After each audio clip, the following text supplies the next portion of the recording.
केंद्र सरकार ने शुक्रवार को कृषि कानूनों को वापस लेने का ऐलान किया था, जिसके बाद शनिवार को किसान संयुक्त मोर्चा ने इसे लेकर एक बैठक की। बैठक में सभी संगठनों के नेता शामिल हुए। बैठक के बाद किसान नेता डॉक्टर दर्शन पाल ने कहा कि जब तक संसद में तीनों कानूनों को वापस लेने की प्रक्रिया पूरी नहीं होती और एमएसपी पर लिखित गारंटी नहीं मिलती, हमारा आंदोलन जारी रहेगा।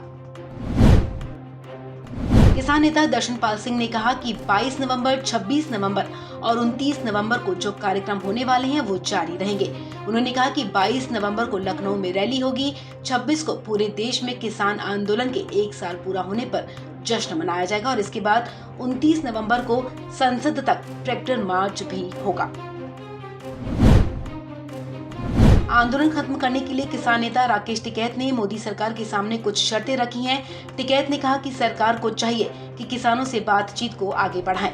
सरकार को कमेटी का गठन करना चाहिए और सभी मुद्दों पर विस्तार से बातचीत होनी चाहिए। राकेश टिकैत ने कहा कि हमारी मांग है कि न्यूनतम समर्थन मूल्य पर गारंटी कानून बने। जैसे ही कानून बन जाएगा, हम अपना धरना खत्म कर देंगे।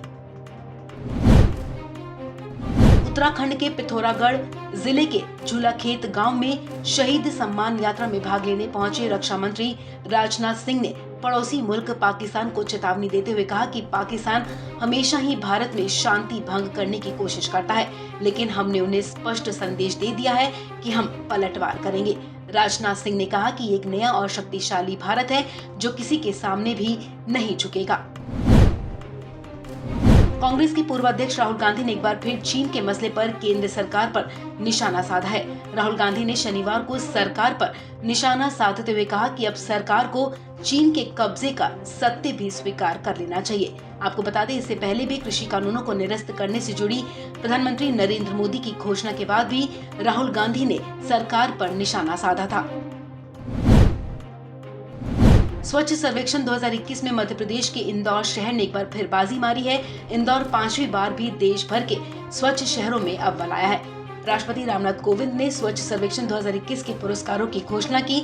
इस अभियान के तहत राष्ट्रपति रामनाथ कोविंद ने शनिवार को दिल्ली के विज्ञान भवन में 342 शहरों को सम्मानित किया।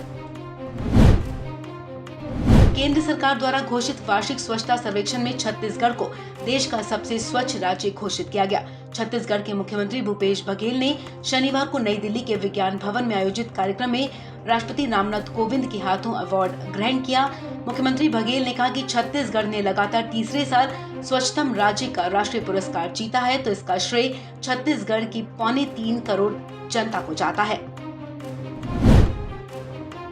आर्यन खान को मुंबई क्रूज ड्रग्स केस में मिली जमानत के ऑर्डर की डिटेल भरी कॉपी बॉम्बे हाईकोर्ट ने जारी कर दी है। इसमें हाईकोर्ट ने कहा है कि आर्यन खान के पास किसी भी तरह का पदार्थ नहीं मिला था। इसके साथ ही आर्यन खान, अरबाज मर्चेंट और मुनमुन धमेजा के खिलाफ किसी भी तरह की साजिश का सबूत नहीं है। प्रयागराज में महंत नरेंद्र गिरी की संदेहास्पद स्थिति में मौत की जांच कर रही सीबीआई ने अब इस मामले में सीजेएम कोर्ट में चार्जशीट दाखिल कर दी है। सीबीआई ने महंत गिरी की मौत के मामले में आनंद गिरी समेत 3 लोगों को आरोपी बनाया है। कोर्ट ने सीबीआई के द्वारा दायर किए गए चार्जशीट का संज्ञान लेते हुए 25 नवंबर को इस मामले में सुनवाई की तारीख तय की है। कर्मचारी भविष्य निधि संगठन यानी कि ईपीएफओ के सेंट्रल बोर्ड ऑफ ट्रस्टीज की बोर्ड बैठक में शनिवार को बड़ा ऐलान किया गया है। बैठक में फैसला हुआ कि प्रोविडेंट फंड अकाउंट के सेंट्रलाइज आईटी सिस्टम को मंजूरी दी जाएगी।